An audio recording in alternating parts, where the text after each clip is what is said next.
Today I'm going to get into an ear-based approach on how to use tensions. And the thing about tensions is it causes a lot of people a lot of confusion. They're not explained very well a lot of the time. And, a lot of the time you're picking voicings that just sound terrible and have nothing to do with the context of what's going on musically.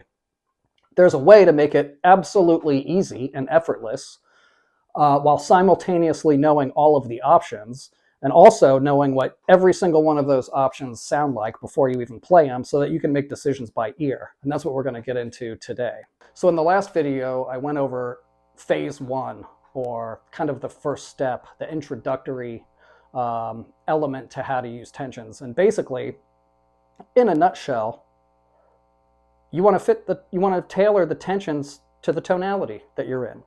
So if you're in the key of C, if the tune is in the key of C, I don't care if it momentarily goes to the key of E flat major or A flat major or G minor or whatever. It doesn't matter.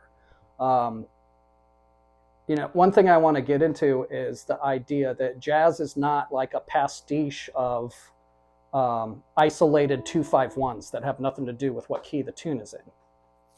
If the key signature says it's in C, then that tune is in C. I don't care if it goes to B flat. I don't care if it goes to G minor. I don't care what it does. What's really going on is you're using chromaticism when you dip into these other keys.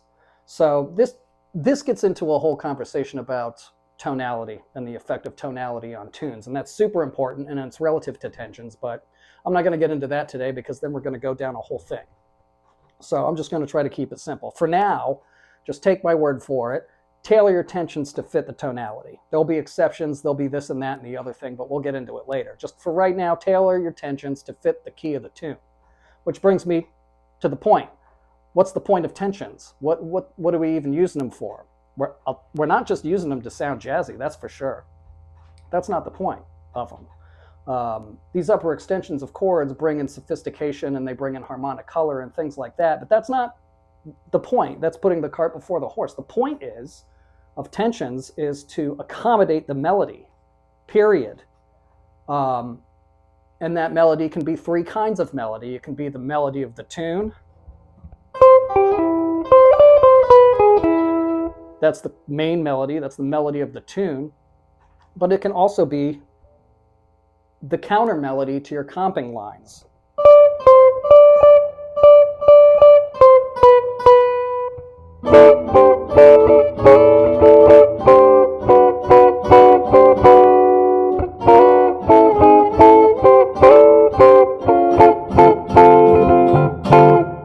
These are counter melodies. So those are melodies too. They're like counterpoint that you're using. So the tensions fit the melody of the tune. The tensions fit the counter melody of your comping, and the tensions also fit the melody of your solos that you're taking also. So you're still using tensions when you're soloing. It's not like they're just a chordal aspect of what you're doing. So we've covered the point of tensions. Tensions are to accommodate the melody, be it a solo melody, be it a counter melody, or be it the main melody of the tune. That's the whole point of tensions, period. I don't know any other reason to use them. And then we covered the three kinds of melodies: a solo melody, the main melody of the tune, and the counterpoint that's on the top of your comping lines. So now, like I mentioned, this is the second video in the whole thing about tensions. I'll put the first video that I did in the description, and I'll also put it at the end cap or whatever you call it at the end of the video so you can check it out. That gets into way more detail and it takes you through a bunch of different chords in the key of C so that you can kind of go through it. But the synopsis of that whole thing, the whole point is tailor it to fit the tonality. So if I'm in the key of C major, I got my major chord. Let's say I want to go to A7.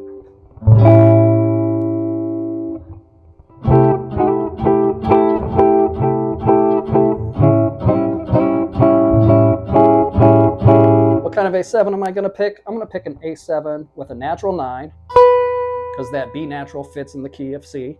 I'm going to have a natural 11, technically, for now, because the D natural fits in the key of C. Although I'm not going to play it for other reasons I'm not going to get into. And then I'm going to play a flat 13, So even though this is an altered tone, it's an A7 altered, big fancy jazz chord. Even though this is an altered tone, it's altered relative to the chord in order to fit the tonality. So it's not altered relative to the tonality, and the tonality is the boss. The melody is the first boss. Maybe the tonality is the first boss, to be honest with you. And then comes the melody, and then comes the harmony and whatnot. So A7 flat 13, natural 9. That's your most natural tensions on the A7 there. D minor, do I want D minor 7 or D minor 7 flat 5? Key of C major. That flat 5 sounds chromatic. It's active. It's connecting the whole steps of the scale, and unless you prepare it and resolve it correctly, that flat 5 isn't going to sound good. It can sound good, but that's when you know what you're doing, and that's a couple of steps ahead. Right now, we're just going with the most natural thing.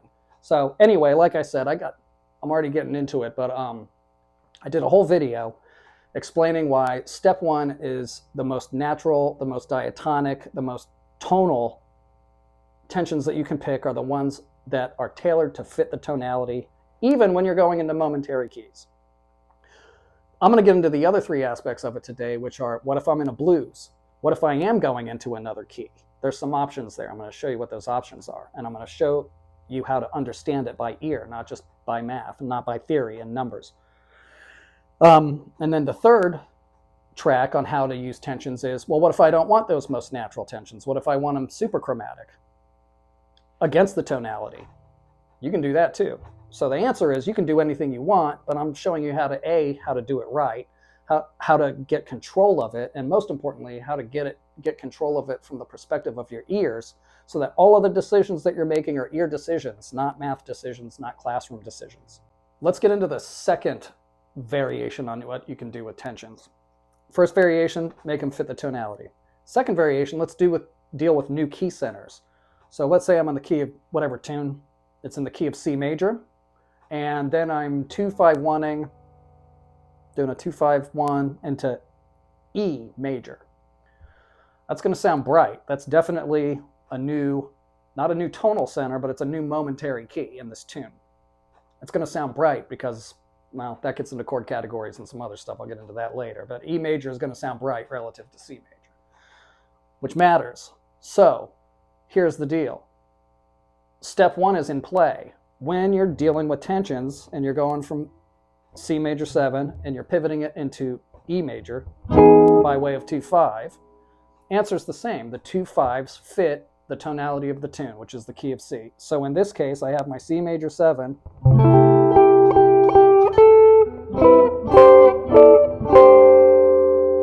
and if I'm in the key of C, it's most natural to have a F sharp minor 7 flat 5.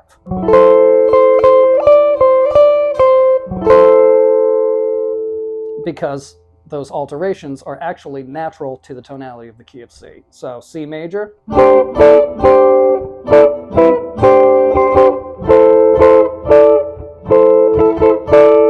B7,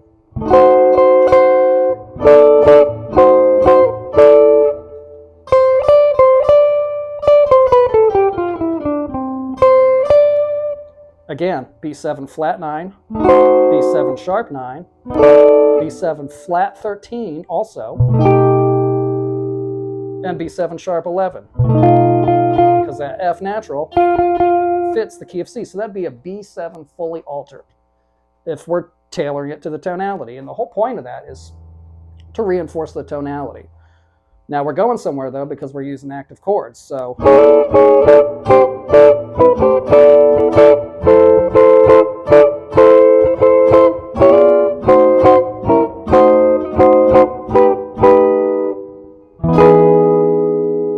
that's going to sound bright.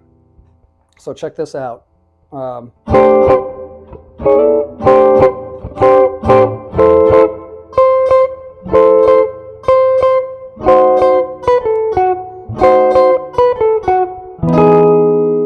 Smacks you in the face. So what we were doing is we were tailoring the upper extensions to fit the tonality, but then we go to the C flat major, and it sounds way bright. So here's the deal. if you keep the tensions fitting the tonality, when you go to that new key, especially that E major, that's going to naturally sound bright relative to C. If you want to have the effect of that brightness maximized, then you keep those tensions in the key of C until you land on that E major.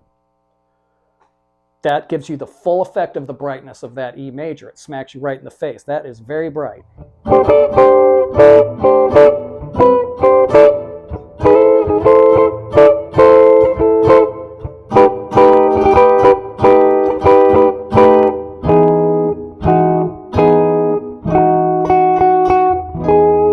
Super bright. Your next option, which is an ear option, just like the bright option, here's the mellow version of it. You're in your key of C major. You're going to E major, which you know is bright relative to C. So you tailor the tensions of the chords to fit the new momentary tonality, which will smooth that out. It'll sound less bright. So check this out.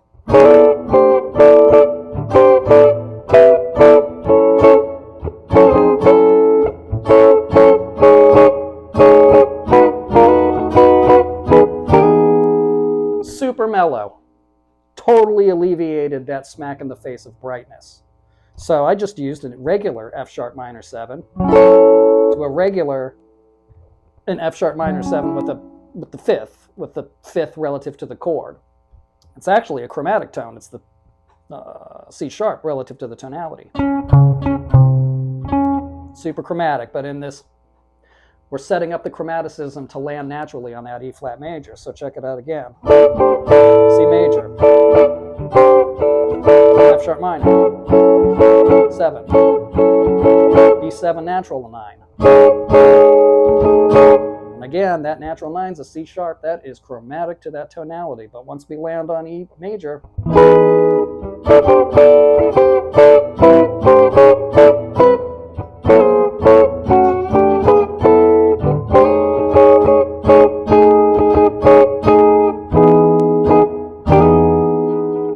so on that B7, I used a natural 13. So now the 9 is chromatic relative to the tonality. The 13 is chromatic relative to the tonality.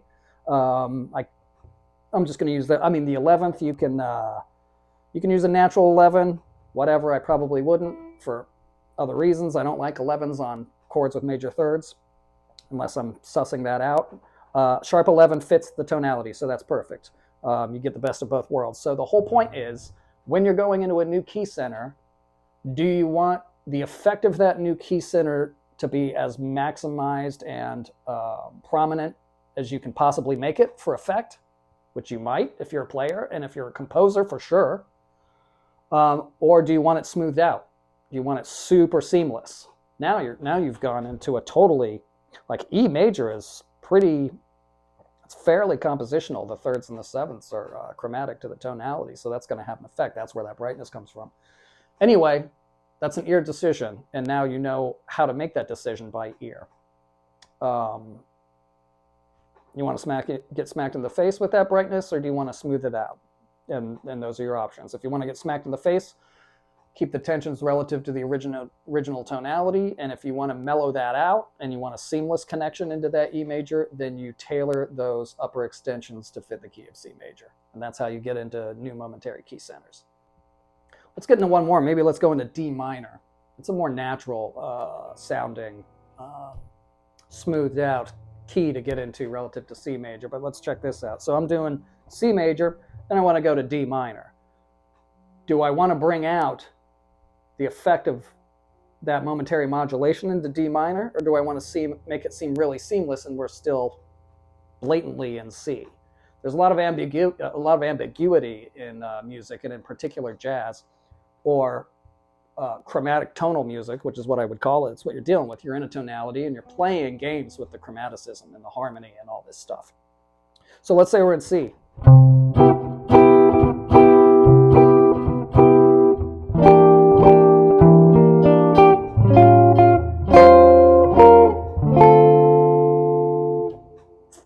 Fully altered. I did I fit it to D minor. So when you're going into D minor, you want a 2 chord that's a minor 7 flat 5. You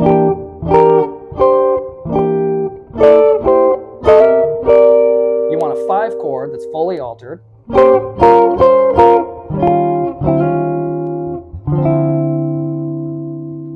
So that really brings out that, oh, now we're in D minor. It kind of re-emphasizes that D minor.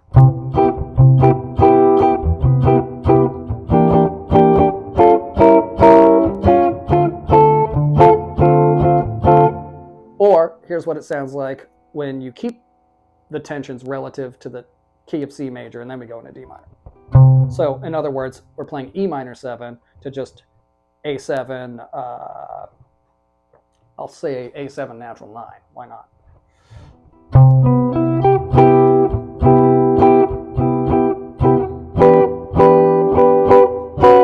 It's brighter. So that gives you some idea, but mess around with it.